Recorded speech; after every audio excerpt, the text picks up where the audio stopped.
وبل حدیث کې راځي د ابو هريره رضی الله عنه روایت کته دا غواړي چې ستا دپاره د نیکیانې ستا د مرګ نه بعد رواني نو د قرآن زده کوي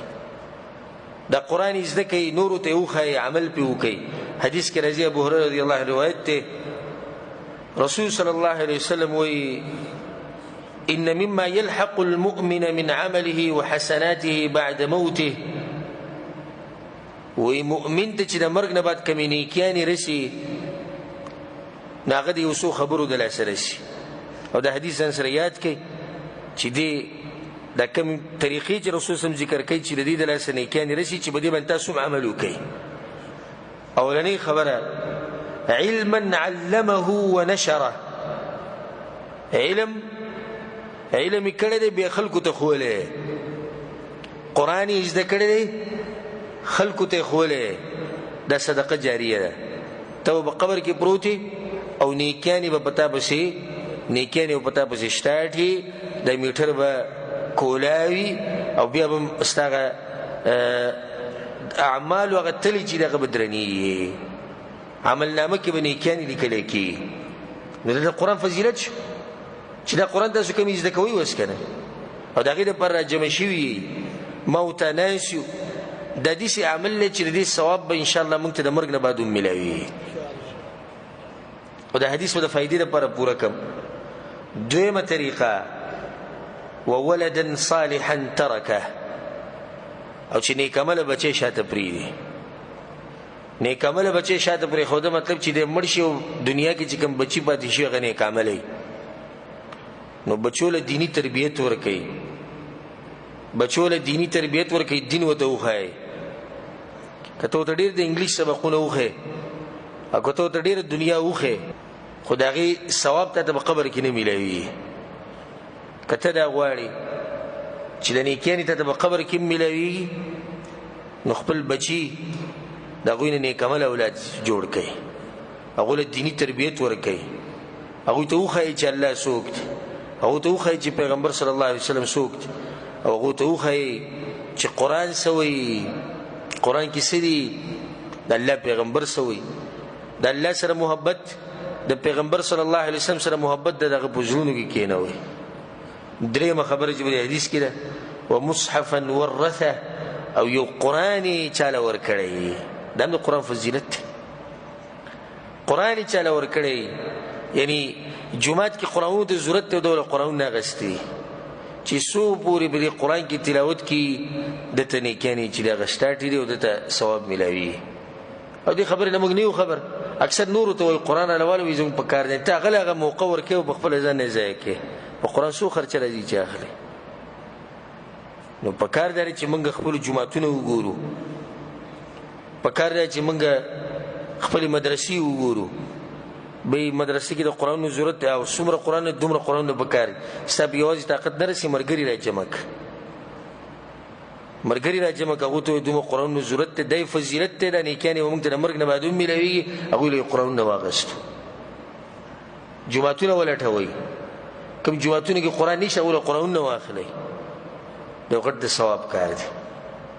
بل رسول صلی الله علیه وسلم وایي او مسجدا بناه او یو جومات جوړ کړی نو چې څو پورې په دې جومات کې عبادتونه کیږي د دې اجر دغه انسان ته میلاویږي چې څو پورې په دې جومات کې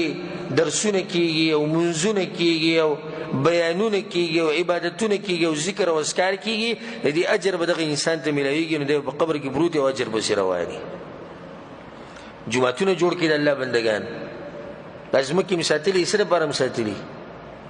پټي نور واخله او ځمکې نورې واخله څه پې کوئ څه پې کوئ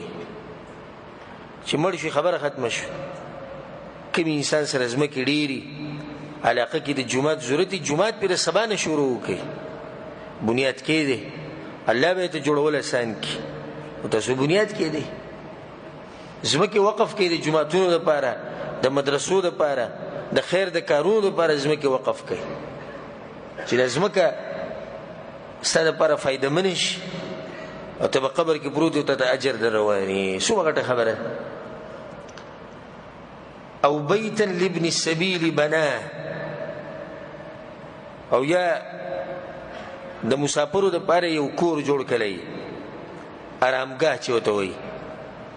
چې په دې طرف باندې مسافر تېرېږي نو دلته به دمه کوي، د دې اجر د مرګ نه بعد هم درته میلاوي. او نهرا اجراه، یا یوه اوله روانه کړي او خلک دغه اوبو نه فایده اخلي. او صدقة اخرجها من ماله في صحته وحياته يلحقه من بعد موته، او یو صدقه ورکړي په هغه وخت کې چې د بدن خروغ او بخپل ژوند کې. دلته دوه خبرې اهمې، یو رسول الله صلی الله علیه وسلم وایي چې بدن سو بدن روغ، دویمه خبره په ژوند کې. یو حدیث کې دا راځي چې غوره صدقه هغه د غوره صدقه چې په کوم ټیم کې ته ورکې ستا بدن روغي او ته د غریبۍ نه یېرېږي، د څه نه؟ غریبۍ نه. دا غوره صدقه ده. مثال به ورکو چې خبره ښه واضح شي.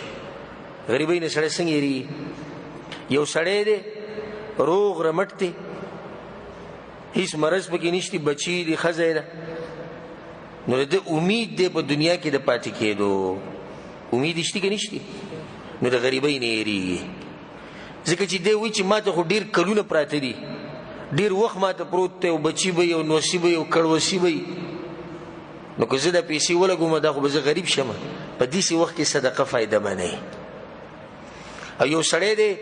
په هسپتال کې پروت دی، ډاکټرانو ورته ویلي چې ستا علاج نه کیي، نو دی د مرګ په انتظار دی او دی صدقه ورکوي، دی د غریبۍ نه نه یېرېږي. ولې نه یېرېږي د غریبۍ نه؟ ځکه چې هغوی ما ته ورځې لګي دي، نن یا سبا زه ځم. نو د دواړو صدقو کې د ځمکې او اسمان فرق دی، د ځمکې او اسمان فرق دی په دواړو صدقو کې. بله خبره په ژوند کې صدقې کول. دا بعض کسان ما چې وصیت کړی د خپلو بچو ته چې یو مې خبره به حلاله کوي په یو مې خبره ځان خلاصوي. الشیخ العلامه